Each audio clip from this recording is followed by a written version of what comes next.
What's going on, DZ Team and Z here? Welcome back to another video. In today's video, we're going to be talking about tourniquets, how to apply them, why they're important, and the things to keep in mind when you start using said tourniquets. So, without further ado, let's get started with the video.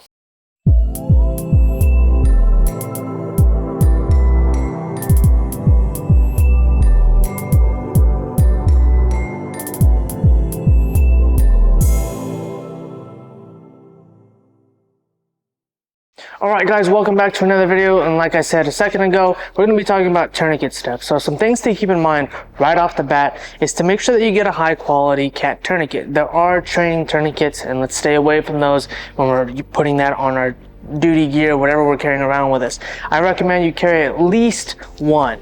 Recommended 2. And the only reason I say that is because sometimes you might need to apply more than one. So what is a tourniquet for? Let's start there.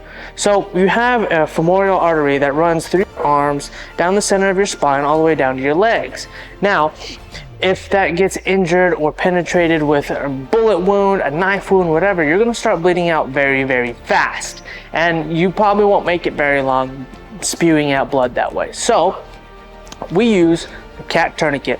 Now, why do we use a cat tourniquet?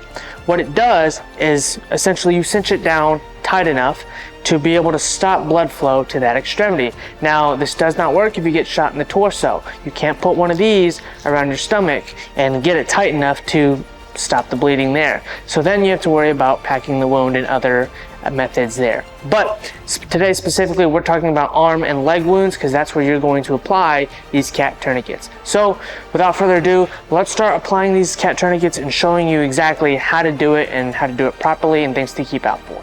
Alright guys, so pull a little bit back, and to get the cat tourniquet, first thing we'll do is make sure that it's prepped properly. So when we're putting it on our kit or wherever we're placing it, we need to make sure that it's prepped properly. There's a couple ways of doing this.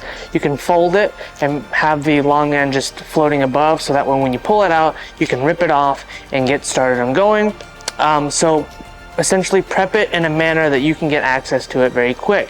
Now you can either already have a loop, or you can run it out the free end completely here in this buckle. I'll show you here. You can completely run it out and run it that way if that's what you like.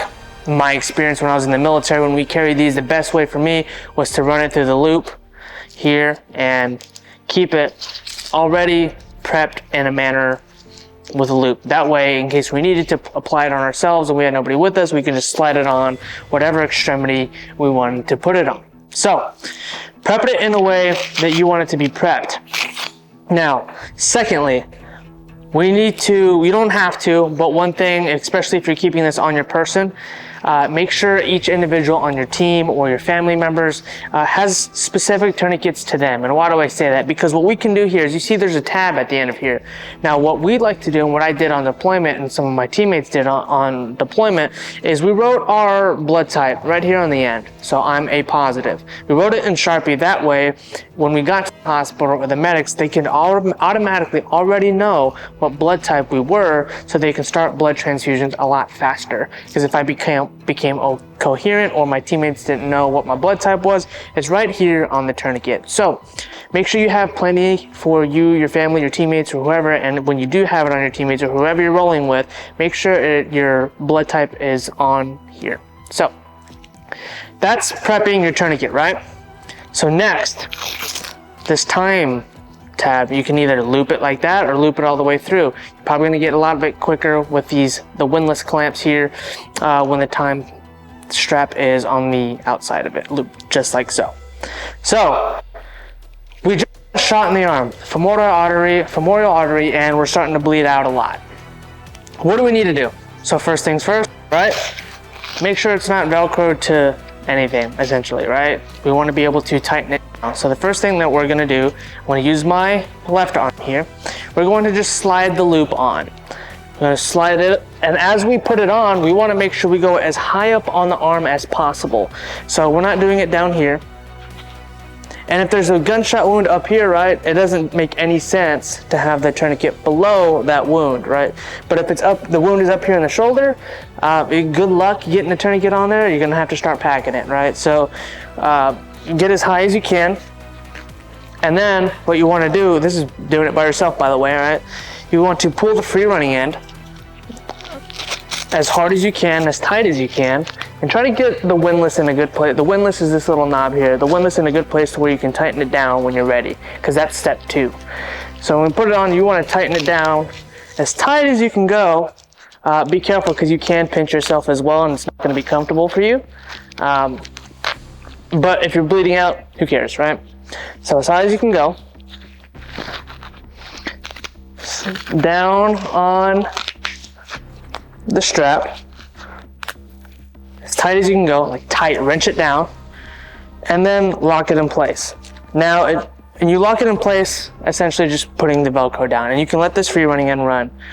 Now, the next thing that we're gonna be worrying about is this windlass. So with the windlass, what we wanna do is, we wanna turn it about 3 to 4 times.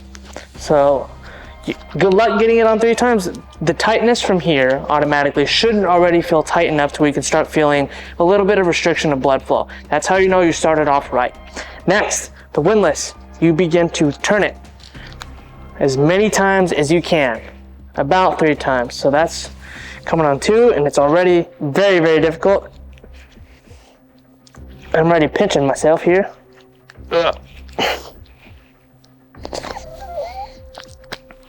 And then you place it in the windlass hooks. Now, my pulse has completely gone out, right? So once we do this, we run that free running end out, and we put the time over here. So if your patient is incapacitated or if it's you, write the time on here. And I'll tell you why it's important here in a second. So write the time here that you put it on yourself. So it's 15:07 my time. I put 15:07. And if I had a Sharpie, I'd put a T on my forehead. Okay, so now you can move your arm, right? It's not comfortable. You can shoot, you can still do what you need to do, and it's gonna hurt and it's not gonna feel very great. So technically there's no pulse going to my hand right now, but I can hold this on here for a little while. So while we have the tourniquet on, I'm gonna speak to you while I'm uncomfortable for a little bit. So you can keep this on for about 2 hours. Keep that in note. 2 hours, which is why your time is important. Before you need to start worrying about nerve damage to that said extremity. And as I'm talking, I'm losing feeling in my hand, which is great. That means I did it right. But another thing to make sure that it's on right to check it, see if you can fit 2 fingers underneath it. If you can fit 2 fingers, I can't fit anything like that.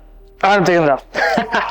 If you're fitting 2 fingers underneath that, then you need to retighten it.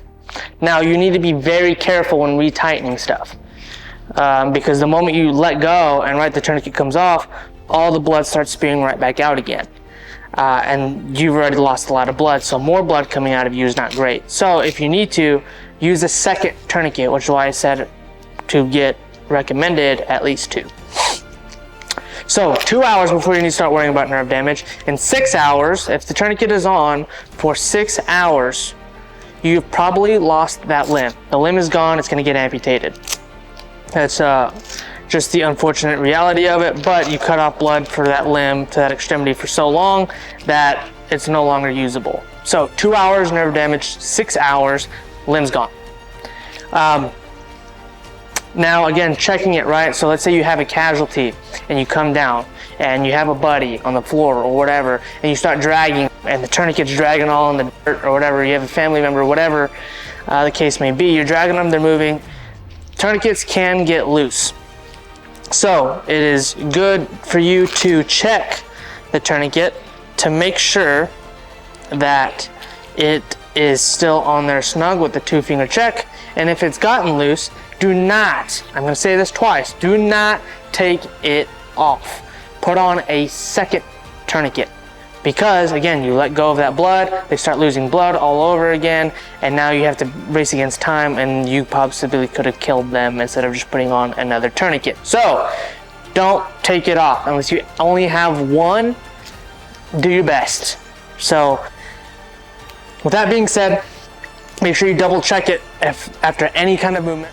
So next, we're going to talk about the leg tourniquet and how to apply that there. So I'm going to move the camera a little bit down. I'm going to get on the floor here and show you how to put it on your leg.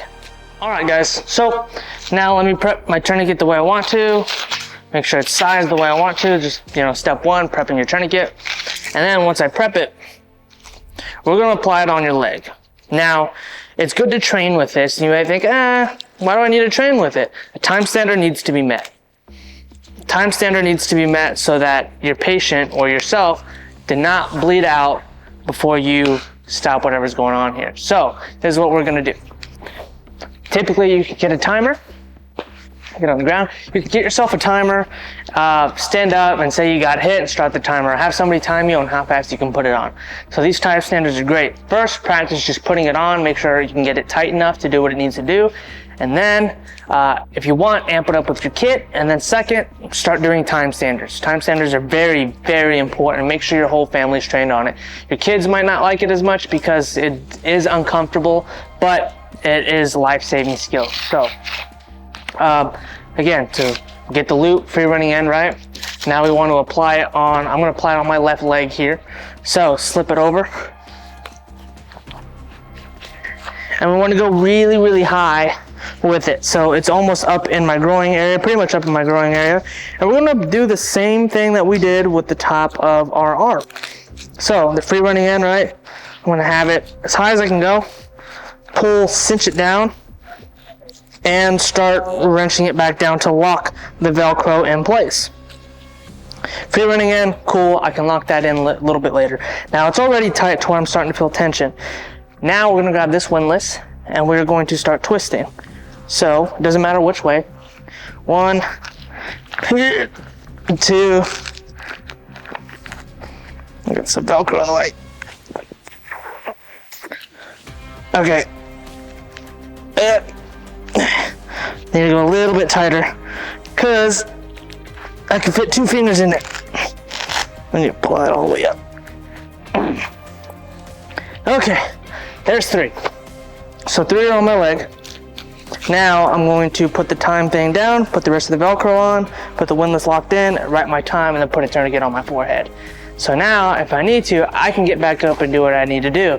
And just for your amusement, I'm gonna stand up, just kind of show you what it's like and show you that it is possible. It's very uncomfortable and you can feel all the blood running to your thigh, but you can get up as you see here. So, again, once you do all that and you're good to go, it's very hard to walk on, by the way. You can undo the windlass when you're done practicing. Like 3 turns. Okay, and undoing it completely. Alright guys, so now that we got tourniquet training out of the way, if you have any questions on anything, let me know down in the comments below. If you want to do this training in real life, we have this training on our website that we teach in our classes at dropzonetactical.biz. So if you're here in the Kyle, Texas area or want to make the drive from Austin, San Marcos, or whatever the case may be, by all means, book a course with us or contact us. Links all will be down below. If you also want to buy your own tourniquet, we have our reference link down below to buy those as well. They're fairly inexpensive. I highly recommend you at least have that on your medical kit in case, you know, the gun violence happens and you get arterial bleeding. You have minutes to bleed out. You can even Google the time standard. I won't tell you here. You can do a little bit of research to invest in it. But join us next time as we'll apply this to teammates, and we'll have a down teammate with kit on, and we'll show you how to apply it there and different tactics you can use when you're applying it to somebody else. So we can elaborate on doing it other than just yourself. But that was basic tips for your first self-aid. Hope to see you guys in another video. Don't forget to take a class with us, check out our website, do all the good stuff, and don't forget to never get comfortable, guys. I'll see y'all in the next video. Bye.